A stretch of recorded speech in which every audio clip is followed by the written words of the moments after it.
오늘 우리가 함께 살펴볼 하나님의 말씀은 누가복음 8장 16절에서 25절까지의 말씀입니다. 누가복음 8장 16절에서 25절까지의 말씀을 저와 여러분이 한 절씩 교독하도록 하겠습니다. 제가 먼저 누가복음 8장 16절을 읽도록 하겠습니다. 이것은 하나님의 말씀입니다. 아무도 등불을 켜서 그릇으로 덮거나 침대 아래에 다 놓지 않고 등경 위에다가 올려놓아서 들어오는 사람들이 그 빛을 보게 한다. 숨겨둔 것은 드러나고 감추어둔 것은 알려져서 환히 나타나게 마련이다. 그러므로 너희는 조심하여 들어라. 가진 사람은 더 받을 것이요 가지지 못한 사람은 가진 줄로 생각하는 것마저 빼앗길 것이다. 예수의 어머니와 형제들이 예수께로 왔으나 무리 때문에 만날 수 없었다. 그래서 사람들이 예수께 전하였다. 선생님의 어머니와 형제들이 밖에 서서 선생님을 만나고 싶어 합니다. 예수께서 그들에게 말씀하셨다. 하나님의 말씀을 듣고 행하는 이 사람들이 나의 어머니요 나의 형제들이다. 어느 날 예수께서 제자들과 함께 배에 오르셔서 그들에게 말씀하셨다. 호수 저쪽으로 건너가자. 그들이 출발하여 베레저 가고 있을 때에 예수께서는 잠이 드셨다. 그런데 사나운 바람이 호수로 내리불어서 배에 물이 차고 그들은 위태롭게 되었다. 그래서 제자들이 다가가서 예수를 깨우고서 말하였다. 선생님, 우리가 죽게 되었습니다. 예수께서 깨어나서 바람과 성난 물결을 꾸짖으시니 바람과 물결이 곧 그치고 잔잔해졌다. 예수께서 그들에게 말씀하셨다. 너희의 믿음이 어디 있느냐? 그들은 두려워하고 놀라서 서로 말하였다. 이분이 도대체 누구이시기에 바람과 물을 호령하시니 바람과 물조차도 그에게 복종하는가? 아멘.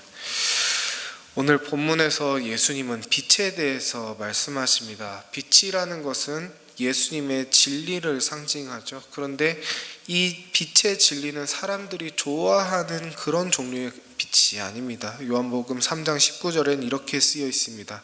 개역 개정으로 읽겠습니다. 그 정죄는 이것이니 곧 빛이 세상에 왔으되 사람들이 자기 행위가 악함으로 빛보다 어둠을 더 사랑한 것이니라. 아멘.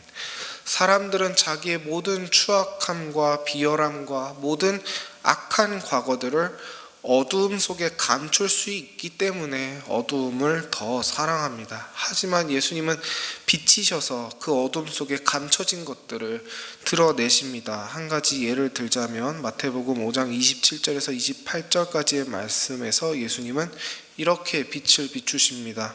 또 간음하지 말라 하였다는 것을 너희가 들었으나 나는 너희에게 이르노니 음욕을 품고 여자를 보는 자마다 마음에 이미 간음하였느니라. 아멘. 분명 우리의 간음은 아무도 모르게 내 생각 속에서 마음 속에서 남들이 보지 못하는 어둠 속에서 은밀히 지었던 죄였는데 예수님은 그 어둠을 그 깊은 곳을 굳이 비춰서 밝히시는 겁니다. 예수님은 이 정죄하는 빛을 감추실 생각이 전혀 없으십니다. 그 빛 때문에 자기가 미움을 받고 여러 가지 공격을 당하고 심지어 결국엔 십자가에 못 박혀 살해를 당하더라도 16절의 말씀대로 예수님은 이 진리를 모든 사람에게 가능한 한 모든 사람들이 볼 수 있도록 전하실 예정입니다. 그러므로 16절은 예수님의 포부를 선언하는 것과 마찬가지입니다. 난 비겁하게 숨지 않는다. 난 이 진리 때문에 비겁하게 도망가지 않는다 같은 선언이죠. 예수님이 잡히시던 날 때도 똑같이 말씀하시지 않으셨습니까? 누가복음 26장 55절에 너희는 강도에게 하듯이 칼과 몽둥이를 들고 나를 잡으러 왔느냐? 내가 날마다 성전에 앉아서 가르치고 있었건만 너희는 내게 손을 대지 않았다. 아멘.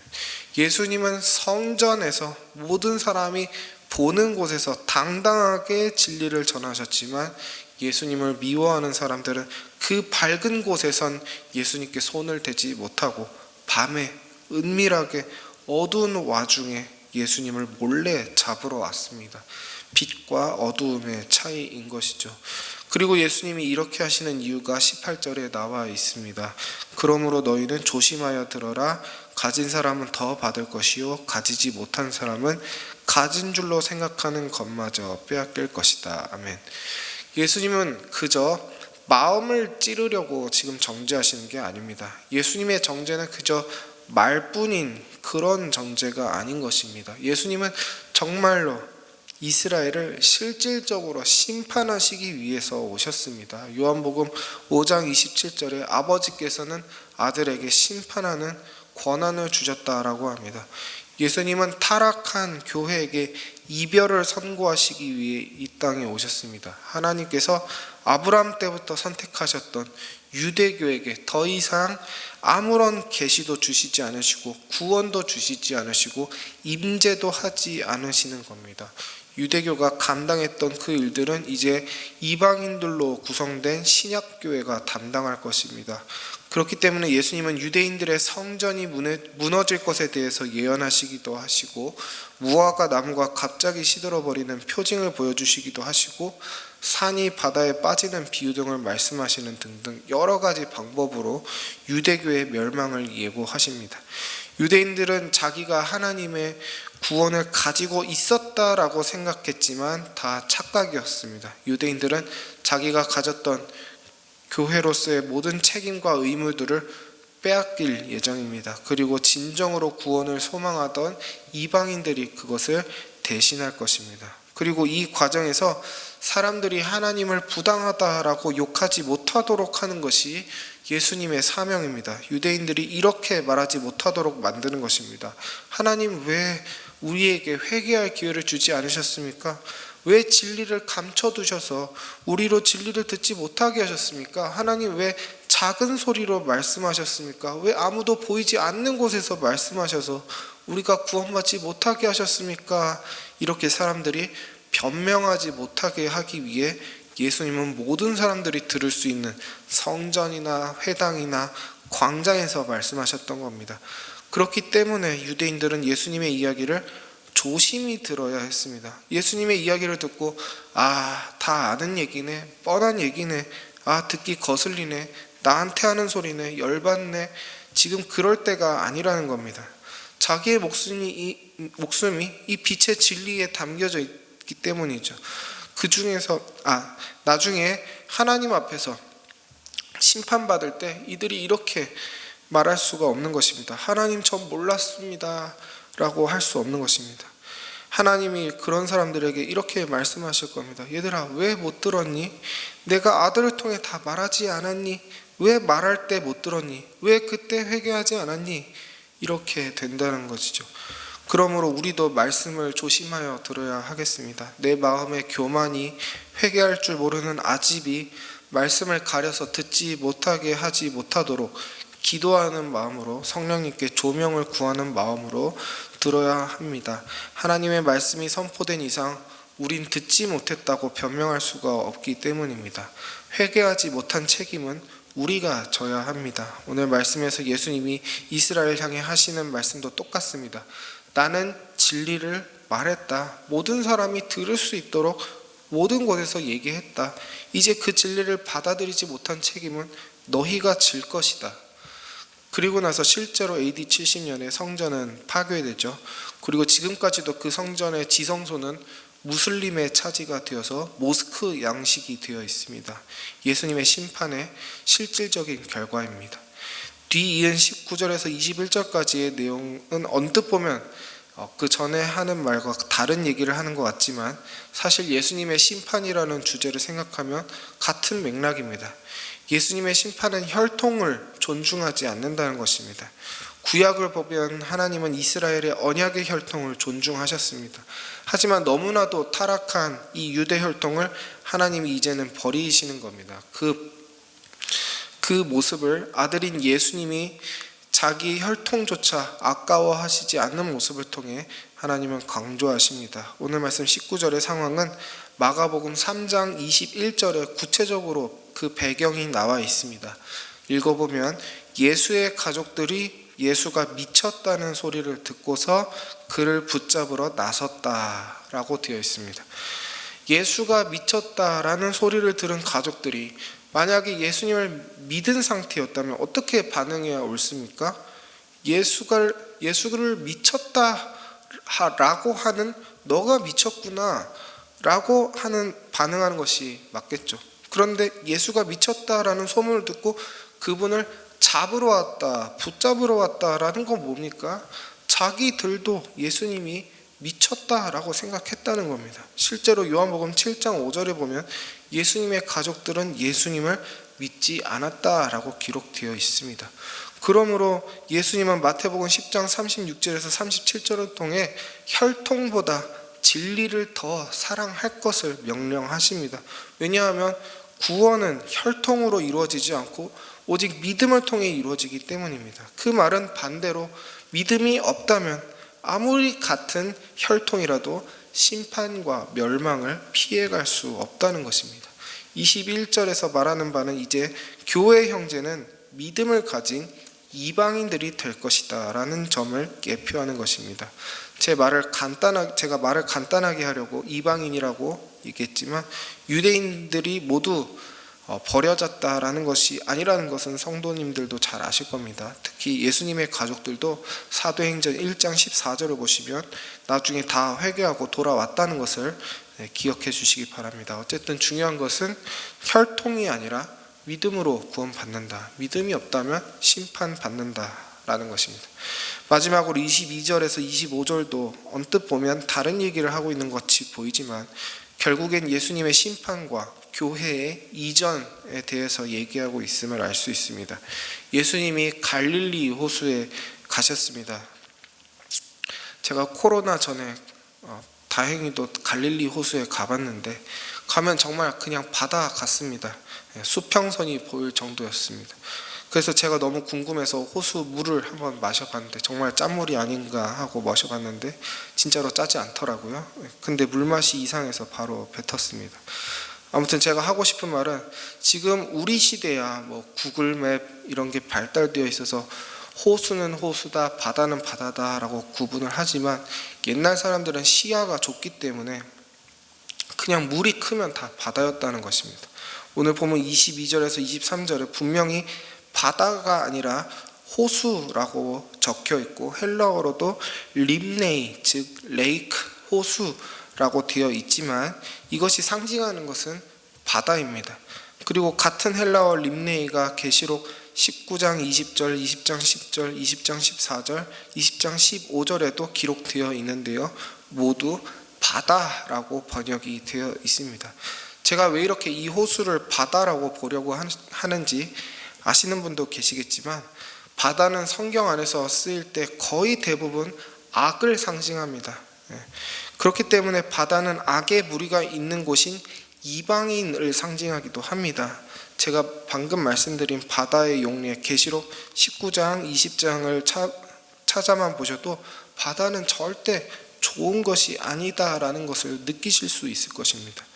그럼 예수님이 이 바다를 잠잠하게 한다라는 것에 어떤 의미가 있는지 느낌이 오실 겁니다. 여러분, 예수님과 바다에 대해서는 오늘 말씀에 있는 장면만이 있는 것이 아니죠.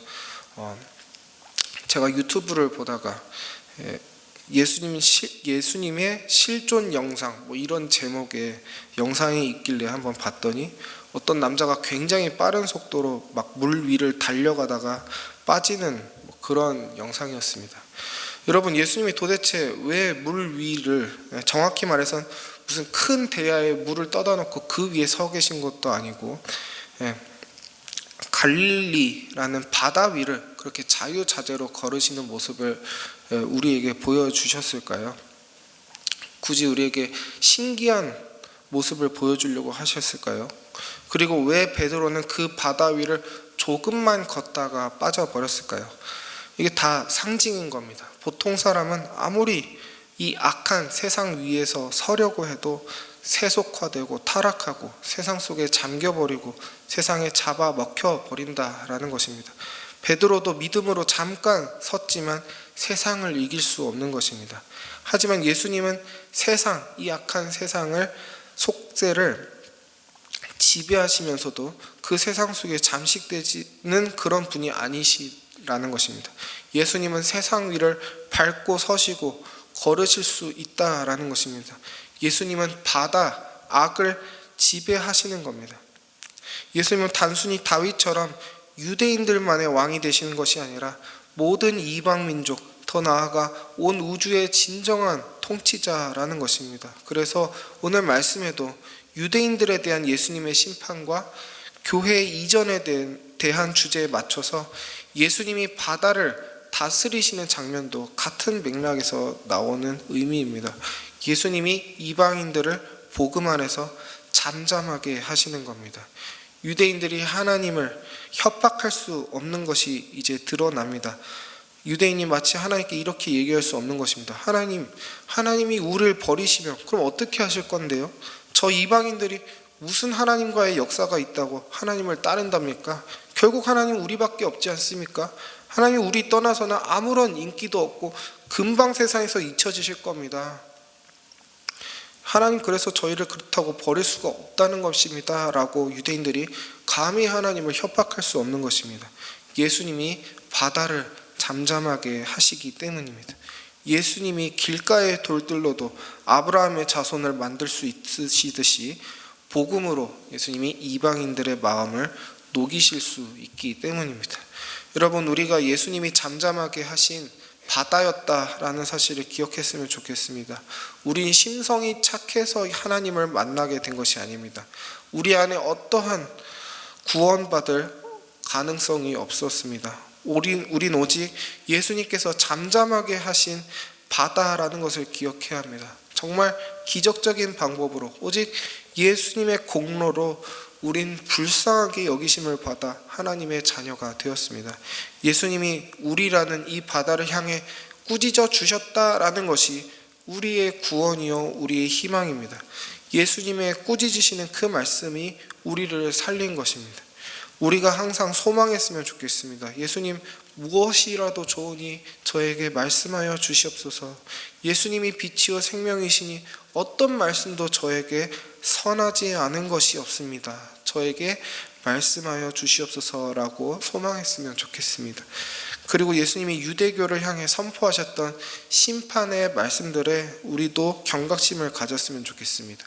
믿음이 없다면 하나님은 임재하시는 곳을 옮기십니다. 혈통도 아랑곳하지 않으시는 분께서 우리의 과거에 얽매이실 의무가 없으십니다. 지금 우리의 신앙 고백이 희미해진다면 우리 교회의 과거에 뿌려진 순교자의 피도 아무런 소용이 없습니다. 특히나 요즘 시대 다양성의 이름으로 조금씩 교회를 압박해오는 세속화의 파도 속에 우리 교회가 잠기지 않게 해달라고, 우리가 예수님과 함께 바다를 밟고 일어서는 그 속에 잠기지 않는 거룩한 교회가 되게 해달라고 온 성도와 교회 중직자들과 담임 목사님의 믿음을 지켜달라고 항상 기도하며 말씀에 정진하며 진리대로 실천하는 우리 복된 은혜 새물교회 성도님들이 다 되시기를 간절히 소망합니다. 오늘 말씀을 생각하며 기도하실 땐 조심하여 들으라 하신 예수님의 말씀이 이루어지기를 기도했으면 좋겠습니다. 하나님, 나중에 우리가 하나님 앞에서 못 들었다고 했다가 부끄러움을 당하지 않게 해달라고, 하나님의 말씀을 잘 듣게 해달라고 기도했으면 좋겠습니다. 하나님께서 왜 그때 내가 종을 통해서 세속화 되지 말라고 했는데 세속화 됐느냐라고 하나님께서 물어보시는 일이 없도록 우리가 잘 듣고 들은 대로 행할 수 있도록 하나님 우리에게 믿음과 용기를 허락해달라고 기도했으면 좋겠습니다. 그리고 매주 목요일은 가정을 위해서 기도하는 날입니다. 우리 가정에 믿음을 이끄는 사람을 위해서 기도하면 좋겠습니다. 항상 신앙적으로 성실할 수 있도록, 그래서 가정이 신앙적으로 무너지지 않고 잘 서 있을 수 있도록 기도했으면 좋겠습니다. 마지막으로 교회 일정을 위해 기도합시다. 2월 6일 공동의회를 통해서 교회의 중요한 사안들이 사람의 생각대로가 아니라 하나님의 뜻대로 잘 결정되게 해달라고 기도하시고, 각자 기도 제목으로 기도하신 후에 세상 속에 담대히 나아가시기 바랍니다. 기도합시다.